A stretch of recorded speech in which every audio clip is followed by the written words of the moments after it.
So welcome back to 100 miles in 20 hours.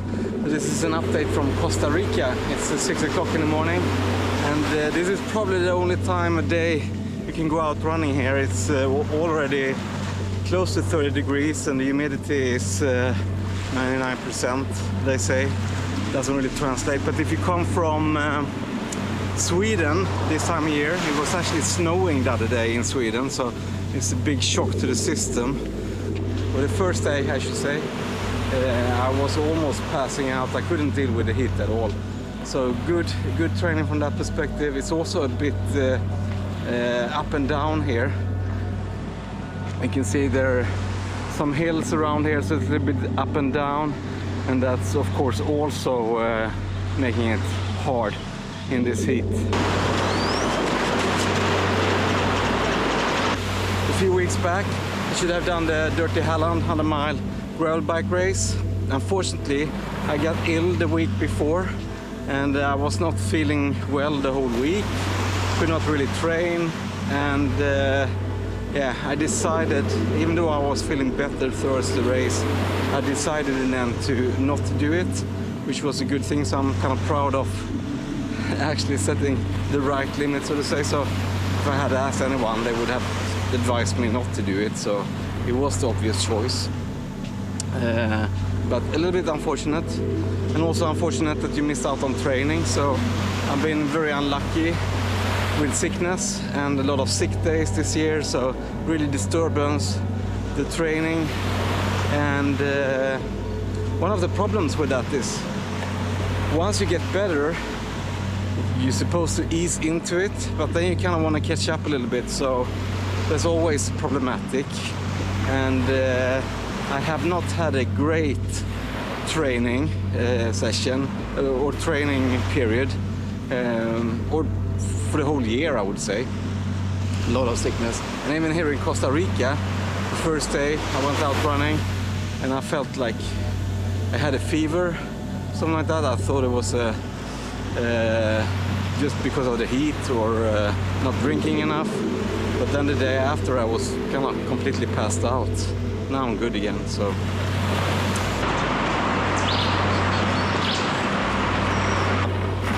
So with the training I've been doing in the last couple of weeks, I've been doing a lot of interval training when I'm not been ill, so to say. And a lot of interval training at LT1 and LT2, so still working to kind of find my pacing, the right pacing. It's still difficult. It's easy to go a little bit too hard, I think. But I try to triangulate between heart rate, power, speed, etc. And I even brought the lactate meter to just double check, and I tend to go a little bit on the high end.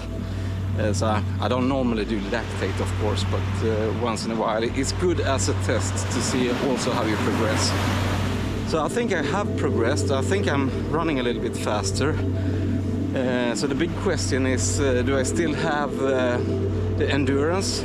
Can I still run for far and for long?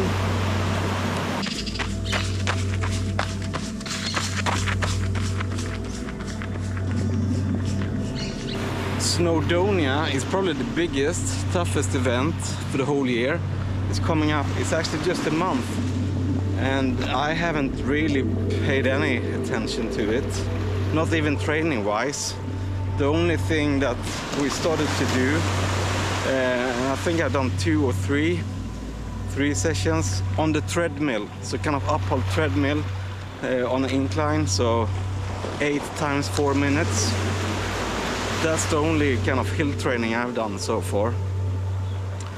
And what I also started the week before Costa Rica, hadn't done it this week, it's vacation. So it's a plyometrics muscular endurance thing. So there's a good exercise you can check out on Uphill Athlete that I tried before actually, and it really worked well for me preparing for Chamonix, etc., for UTMB, especially to have strong legs on the downhills.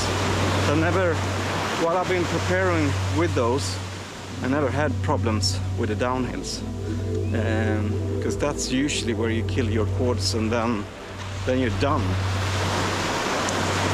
So that's pretty much it, I think. For the rest of the stay here, I will try to just go out early in the morning, get some time on the feet, so to say. What I wanted to do was to do an updated treadmill test, like lactate test, to test out the zones and see the progression. As I was a little bit ill leading into that bike race, yeah, I didn't do that, and then we flew to Costa Rica. So yeah, still on my to-do list, but I can feel, you can test yourself and you can feel the speed that you have during the intervals, typically, that you get a little bit stronger, and that's what I bring to this race. I forget about all the sickness I had, and I look at the good points, and I'm sure it's gonna be a great race.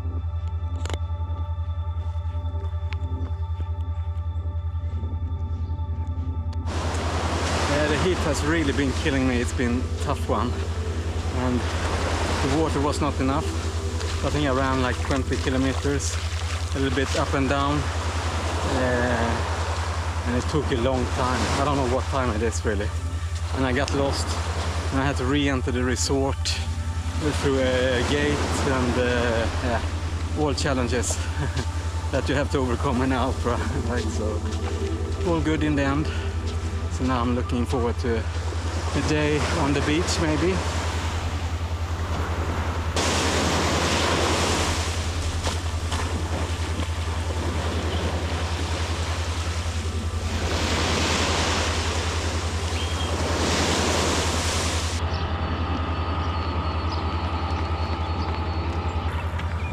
So on my way back home from Costa Rica, and we're passing through New York.